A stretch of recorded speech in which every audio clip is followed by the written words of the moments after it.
Children, welcome you all in the online classes of Bishop Academy. Today we shall discuss the electromagnetic spectrum and uses of electromagnetic waves. These are the one of most important part of the chapter. It's okay. So let us start. Electromagnetic spectrum. पिछले class में मैंने electromagnetic waves क्या होते हैं और उसके important characteristic के बारे में हमने पढ़ा था. अब इलेक्ट्रोमैग्नेटिक स्पेक्ट्रम किसे कहते हैं?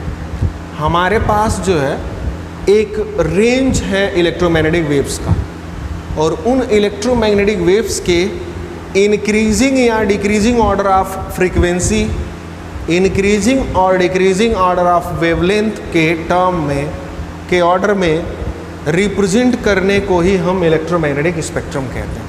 It means the orderly arrangement of electromagnetic waves in increasing और डिक्रीजिंग ऑर्डर ऑफ वेवलेंथ और frequency is called electromagnetic spectrum. As already I have told you, the range varies from 10 to the power minus 12 meter to 10 to the power 4 meter. It means from gamma rays to radio waves. यहाँ पर देखते हैं, पहला आपका gamma rays होता है, जिसकी frequency की बात करें तो सबसे हायर फ्रीक्वेंसी का होता है ये 10 to the power 23 से लेकर के 10 to the power 18 तक के रेंज का ये होता है. और वेवलेंथ की बात करें तो 10 to the power -14 से लेकर 10 to the power -12 के रेंज का ये होता है. यानी कि वेवलेंथ इसका बहुत शॉर्ट होता है और फ्रीक्वेंसी बहुत हाई होती है. इसका मतलब हम वेवलेंथ के इंक्रीजिंग ऑर्डर में नीचे जाएंगे. देखिए, सबसे हायर वेवलेंथ होता है लॉन्ग रेडियो वेव्स का, ये सबसे हायर वेवलेंथ्स होते हैं. यानी कि वेवलेंथ के बढ़ते क्रम में हम जा रहे हैं और फ्रीक्वेंसी के घटते हुए क्रम में, यानी कि नीचे जैसे जाएंगे फ्रीक्वेंसी घटती जाएगी. दूसरा आपका होता है एक्स रेज. एक्स रेज की जो फ्रीक्वेंसी रेंज होती है वो 10 to the power 20 से लेकर 10 to the power 16 तक का होता है. और एक्स रेज की वेवलेंथ जो होती है वो 10 to the power -11 से लेकर 10 to the power -7 तक होता है. उसके बाद अल्ट्रा वायलेट रेज हैं, 10 to the power 17 से लेकर 10 to the power 15 तक का फ्रीक्वेंसी रेंज है. और ये वेवलेंथ जो है 10 to the power -9 से लेकर के 10 to the power -6 तक है. बीच में विजिबल लाइट आपको दिख रहा है, जिसकी frequency range 10 to the power 15 से 14 के बीच की है. और जो वेवलेंथ का रेंज है वो यहाँ पर गिवन है, स्प्रेड करके बड़ा करके दिया हुआ है, क्योंकि आपको पता है विजिबल लाइट में जो है 7 कलर्स होते हैं, violet, blue, green, yellow, orange, red, जिसकी फ्रीक्वेंसी जो वेवलेंथ रेंज होती है वो 400 nm नैनोमीटर से लेकर के 700 नैनोमीटर के बीच का होता है.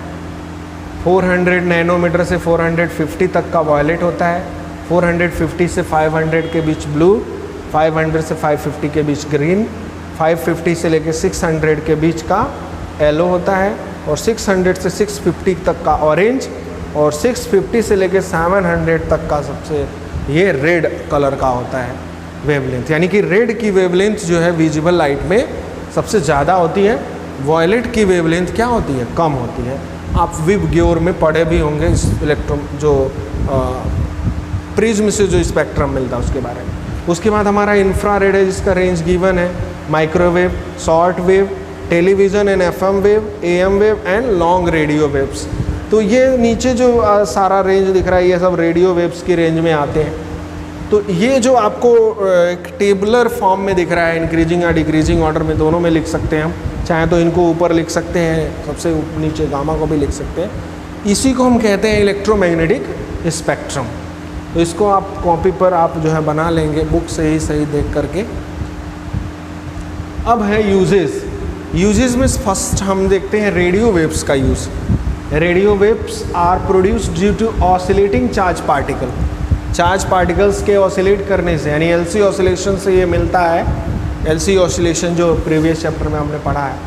This frequency varies from 500 kHz to 1000 MHz. इसकी फ्रीक्वेंसी रेंज है. इनके जो यूजेस हैं, this are used in AM waves, amplitude modulation wave, amplitude modulated waves के फॉर्म में यूज़ किए जाते हैं. ठीक है, ये ग्राउंड वेव प्रोपेगेशन के लिए यूज़ किया जाता है। ग्राउंड वेव प्रोपेगेशन का मतलब ये है, ये अर्थ के सरफेस के बहुत नज़दीक ट्रेवल करते हैं, बहुत ऊंचाई पर ट्रेवल नहीं करते हैं। These are used in TV waves ranging from 54 megahertz to 890 megahertz. इस फ्रीक्वेंसी के रेंज की जो वेव्स होती हैं वो टेलीविज़न जो हम लोग घरों में देखते हैं उसमें यूज़ किया जाता है।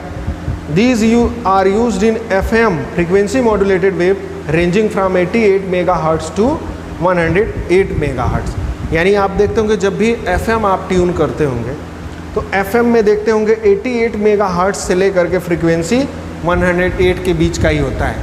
इससे बड़े अगर फ्रीक्वेंसी का FM आप जो है लगाएंगे तो ऐसा कोई चैनल ही नहीं होगा। यानी इसी रेंज के बीच में FM को दिया गया है कि भाई जो भी FM चैनल आपको बनाना है तो आपकी फ्रीक्वेंसी 88 से 108 मेगाहर्ट्ज़ के बीच के ही रेंज में होगी। इसीलिए मोबाइल फ़ोन में आप जब मैनुअली सर्च करते हो कोई चैनल तो उसका रेंज देखना 88 से ही शुरू होता है।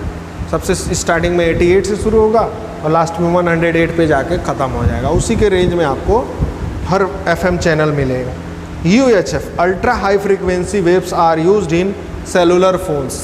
मोबाइल फ़ोन्स जो हम लोग यूज़ करते हैं उनमें भी इलेक्ट्रोमैग्नेटिक वेव यूज़ किया जाता है और वो भी आपका रेडियो वेव्स होता है, लेकिन उसकी फ्रीक्वेंसी बहुत ज़्यादा हाई होती है। अल्ट्रा हाई फ्रीक्वेंसी की वेव को हम यूज़ करते हैं मोबाइल फ़ोन्स में, सबसे ज़्यादा फ्रीक्वेंसी रेंज की होती है। ठीक है, तो ये कुछ इम्पॉर्टेंट यूजेस हैं आपके। आप बुक से और भी यूजेस अगर चाहें तो पढ़ सकते हैं। पेपर में यूजेस से बहुत ज़्यादा क्वेश्चन आता रहता है। नेक्स्ट है microwaves. Microwaves are called short wavelength. इसको शॉर्ट वेवलेंथ वेव भी कहते हैं हम। आपने देखा नीचे से हम जा रहे हैं, सबसे बड़ा वेवलेंथ होता है आपका रेडियो वेव्स का, उसके बाद जो है माइक्रोवेव्स है। ठीक है, microwaves are produced by vacuum tubes. Vacuum tube में डिस्चार्ज ट्यूब में प्रोड्यूस किया जाता है इनको। Their frequency lies in the range of 1 gigahertz to 300 gigahertz. 1 से लेकर 300 गीगाहर्ट्ज़ के बीच की वेव्स होती हैं। इनके यूजेस हैं, these are used in radar systems for aircraft navigation. Radar system में यूज़ किया जाता है, आपको पता है, एयरक्राफ्ट के नेविगेशन के लिए और शत्रुओं से भी के प्लेन्स वगैरह हमारे सीमा में ना आ जाए, उन सबको हम रडार सिस्टम से जो है डिटेक्ट करते हैं, जिसका फुल फॉर्म है रडार जो है लगाया जाता है हर कंट्री के द्वारा। अब सेकेंड यूज़ है, this are used in microwave oven for cooking purpose. Microwave oven में भी यूज़ किया जाता है कुकिंग के लिए। देखे होंगे आप, उसमें भी कोई एलिमेंट नहीं होता है, जबकि वेव के द्वारा जो है हीटिंग इफेक्ट प्रोड्यूस किया जाता है। थर्ड है, these are used in study of atomic and molecular structure. चूँकि इसके शॉर्ट वेवलेंथ होने की वजह से, वेवलेंथ शॉर्ट होने की वजह से ये कहीं भी पेनिट्रेट कर जाते हैं, इसलिए इनका यूज़ हम जो है एटॉमिक और मॉलिक्यूलर स्ट्रक्चर को भी स्टडी करने के लिए यूज़ करते हैं। फोर्थ यूज़ है, these are use to measure the speed of vehicle, speed of cricket ball.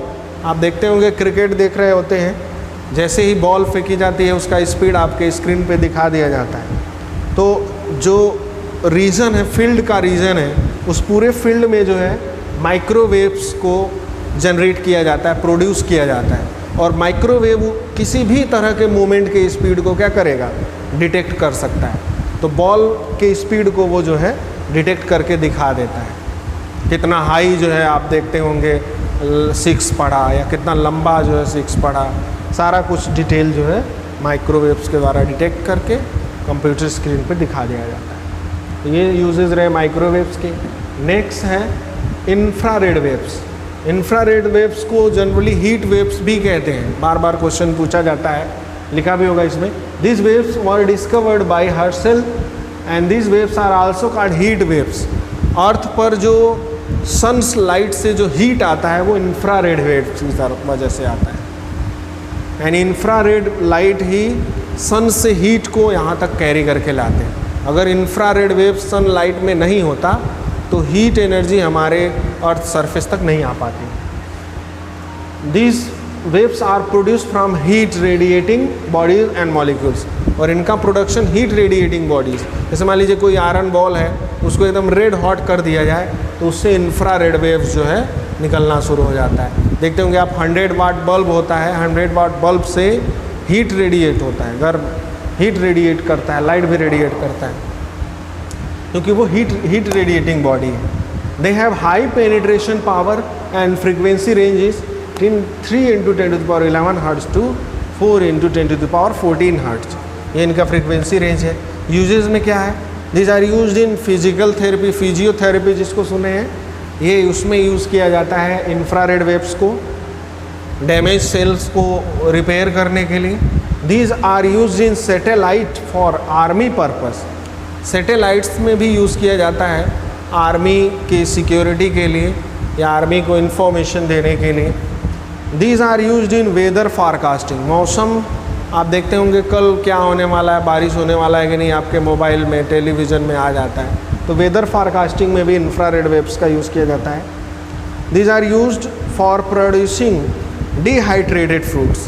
Dehydrated fruits आप देखे होंगे, जैसे फल या मेवे, जैसे किशमिश हो गया, उसको सुखाया जाता है तो उसमें उसको सुखाने के लिए, उसमें से वाटर को एब्जॉर्ब करने के लिए, हटाने के लिए जो सूखे मेवे होते हैं उनमें जो है ये इंफ्रारेड वेव्स का यूज़ किया जाता है। Infrared waves used in solar water heater, solar cells, solar cooker, यानी कि जितने solar water heater, solar cooker, चूँकि ये हीट वेव्स हैं इसलिए हीट प्रोड्यूस करते हैं ये, तो solar cooker, solar water, solar cell सब में ये जो है इंफ्रारेड का ही इस्तेमाल किया जाता है। अगर इंफ्रारेड वेव नहीं होगा तो हीट नहीं कर पाएंगे।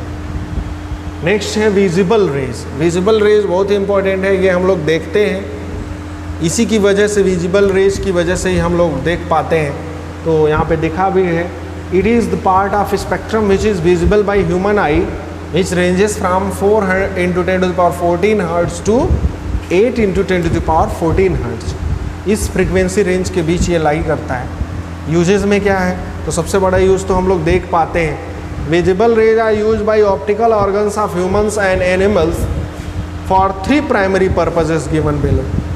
3 हम बेसिक पर्पस के लिए यूज़ करते हैं। पहला, to see things, avoid bumping from them and escape danger. चीज़ों को देखने के लिए हम यूज़ करते हैं, किसी तरह का खतरा है तो उसको अवॉइड करने के लिए और ख़तरे से बचने के लिए। जैसे आपको दिखाई ना दे तो आप क्या होगा, शेर के ऊपर भी बैठ जाएंगे, तो हमें डेंजर से बचने के लिए। सेकेंड है टू फाइंड फूड स्टफ, खाना ढूंढने के लिए। हम लोग अपने भोजन की तलाश के लिए, पहले जैसे पेड़ों पर लोग रहते थे फल तोड़ने के लिए, हम लोग फूड स्टफ भी दिखाई देगा तभी तो ढूंढ पाएंगे।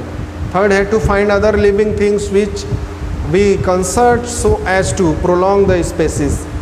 हम अदर लिविंग थिंग्स को ढूंढते हैं जिनसे हमें हेल्प मिल सके और हम उनका यूज़ कर सकें। तो ये बेसिक यूज़ है और कोई स्पेशल यूज़ नहीं है विजिबल रेज का। ये बेसिकली देखने के लिए इस्तेमाल किया जाता है ताकि हमने लाइफ स्टाइल को ईज़िली, आसानी से क्या कर सकें, कंटिन्यू कर सकें। अल्ट्रा वायलेट रेज है next, UV rays short form में इसको बोलते हैं। It is discovered by Ritter in 1801. UV rays are produced by special lamps and very hot bodies. बहुत ज़्यादा जो हीट बॉडीज़ होते हैं, हीट प्रोड्यूस करते हैं। The sun is an important source of UV rays, but fortunately absorbed by ozone layer. आपने सुना होगा सन जो है बहुत बड़ा सोर्स है जो अल्ट्रा वायलेट रेज का, लेकिन जो आपके एटमॉस्फेयर के बाहर ओजोन लेयर है वो इसको एब्जॉर्ब कर लेता है, नहीं तो क्या होता वो आगे हम देखेंगे। Its frequency ranges from 10⁻14 hertz to 10⁻16 hertz, higher frequency के वेव्स हैं। यूजेस में क्या है? These are used in burglar alarm, जो चोरी वगैरह से बचाने के लिए जो अलार्म यूज़ किया जाता है दरवाज़ों में या खिड़कियों पर, उनको बर्गलर अलार्म कहते हैं। जैसे ही उसको कोई खोलेगा या छेड़ेगा तो सायरन बजना शुरू हो जाएगा। These are checking mineral sample, minerals के सैम्पलिंग में भी इसका यूज़ किया जाता है। These are use to study molecular structure, molecular structure कोई भी यूज़ करने में, हम स्टडी करने में यूज़ करते हैं। To kill germs in minerals, देखते होंगे आप RO UV होता है, उसमें अल्ट्रा वायलेट रेज के द्वारा जो है जो माइक्रोब्स होते हैं, जर्म्स होते हैं, उनको मार दिया जाता है। तो ये जर्म्स को मारने के काम आता है। टू स्टरलाइज सर्जिकल इंस्ट्रूमेंट, जो सर्जिकल इंस्ट्रूमेंट्स हैं उनको स्टरलाइज यानी पुनः जो है यूज़ के लिए तैयार करने के लिए, उनमें कोई वायरस या बैक्टीरिया ना रहे, उसको किल करने के लिए हम जो है इसका यूज़ करते हैं, अल्ट्रा वायलेट रेज का। और एक और इम्पॉर्टेंट इसका हार्मफुल इफ़ेक्ट है कि अगर ये ओजोन लेयर के द्वारा एब्जॉर्ब नहीं किया जाता तो ह्यूमन सर्वाइवल क्रूशियल हो जाता, क्योंकि अल्ट्रा वायलेट रेज जो है तमाम तरह के स्किन डिजीज़ को प्रोड्यूस करता है। आज के डेट में बहुत ज़्यादा स्किन डिजीज़ बढ़ गए हैं क्योंकि ओजोन लेयर में होल हो चुका है, जिससे अल्ट्रा वायलेट रेज जो है सन से जो है अर्थ तक पहुंच जा रही हैं, जिससे जो है स्किन डिजीज़ बढ़ गए हैं इसमें। तो स्किन के लिए ये हार्मफुल होता है। नेक्स्ट है एक्स रेज। एक्स रेज बहुत ही इम्पोर्टेंट वेव है ये भी। This is discovered by Roentgen, German professor Roentgen, इसका नाम भी पूछा जाता है कभी कभी जनरल नॉलेज में आपसे कि एक्सरे को किसने डिस्कवर किया था। इस frequency ranges from 3 × 10⁻16 hertz to 3 × 10⁻21 hertz. इस रेंज में इसकी फ्रीक्वेंसी होती है, हायर फ्रीक्वेंसी की वेव है। यूजेस क्या हैं? These are used in surgery to detect the fracture diseased organ stones in the body. अब देखते हैं हड्डी टूट जाता है तो एक्सरे कराते हैं, तो मेडिकल डिटेक्शन में यूज़ किया जाता है, मेडिकल डायग्नोसिस में यूज़ किया जाता है। डिजीज्ड ऑर्गन को पता करने के लिए या स्टोन वगैरह बॉडी में हो तो उसको पता करने के लिए हम यूज़ करते हैं। सेकेंड यूज है, these are use in engineering to detect fault crack on bridges, testing of welds. जो प्लेन बेल्डिंग की जाती है उसमें कहीं होल या क्रैक ना रह गया हो, उसके लिए हम एक्सरेज का यूज़ करते हैं। ब्रिजेस में क्रैक ना हो उसको हम इससे डिटेक्ट करते हैं, चेक करते हैं। थर्ड यूज़ है, these are used at metro station to detect metal और एक्सप्लोजिव मटेरियल। मेट्रो स्टेशन या रेलवे स्टेशन पे आप जाते होंगे तो आप बैग जो है रख देते हैं कि स्कैनर के द्वारा पास होता है, एक स्कैनर के अंदर से पास होता है, उसमें एक्सरे ही यूज़ किया जाता है। एक्सरे की वजह से उस जितने भी मटेरियल्स होंगे बैग के अंदर, उनकी जो है एक नेगेटिव इमेज जो है स्क्रीन पर दिखाता है, जहाँ पर सिक्योरिटी पर्सोनल उसको देखता रहता है। यदि कोई भी ऐसा सस्पेक्ट आइटम अगर बैग के अंदर दिखेगा तो उसको तुरंत किनारे करके उसको चेक करेंगे और उसमें जो भी चीज़ें होंगी उनको पकड़ लेंगे। तो बैग को निकाल करके दिखाने के बजाय आप कितना भी भरे हैं, सारा उसमें जो मटेरियल है वो उससे दिख जाता है। आप मेट्रो स्टेशन पे अगर जाएंगे तो वहाँ पे तो हर एक मेट्रो स्टेशन पे यूज़ हुआ है, रेलवे स्टेशनों पर भी इसको लगा दिया गया। These are used in scientific researches, scientific researches में भी ये काम आता है। नेक्स्ट है gamma rays. Gamma rays discovered by Rutherford. Rutherford experiment आगे हम लोग पढ़ेंगे, कैसे गामा रेज डिस्कवर हुआ हम जानेंगे। They travel with speed of light and having high penetration power. सबसे ज़्यादा हाई पेनिट्रेशन पावर होता है किसी भी चीज़ को पार करने की क्षमता। The frequency ranges from 3 × 10⁻18 hertz to 5 × 10⁻22 hertz. इस रेंज की फ्रीक्वेंसी होती है। यूजेस हैं, these are use to produce nuclear reaction. Gamma rays nuclear reaction में यूज़ किए जाते हैं। सेकेंड है, these are used in radiotherapy for treatment of tumour and cancer. Cancer के ट्रीटमेंट में यूज़ किया जाता है क्योंकि एक रेडिएशन है ये। Third, these are used in food industry to kill pathogenic microorganism. Ultra gamma rays का इस्तेमाल जो है फूड इंडस्ट्री में भी किया जाता है माइक्रोब्स को मारने के लिए। और नेक्स्ट यूज़ है, these are use to provide valuable information about the structure of atomic nucleus. Atomic nucleus के स्ट्रक्चर के बारे में भी इंफॉर्मेशन इस वेब से हेल्प से हम लेते हैं। ये सब यूजेस हैं गामा रेज के। यूजेस से आपका जो है निश्चित तौर पे एक क्वेश्चन ज़रूर पूछा जाता है 1 या 2 मार्क्स का। So you can revise remaining uses from your book, and if you have any doubt you can ask on Google Classroom. Thank you. Have a nice day.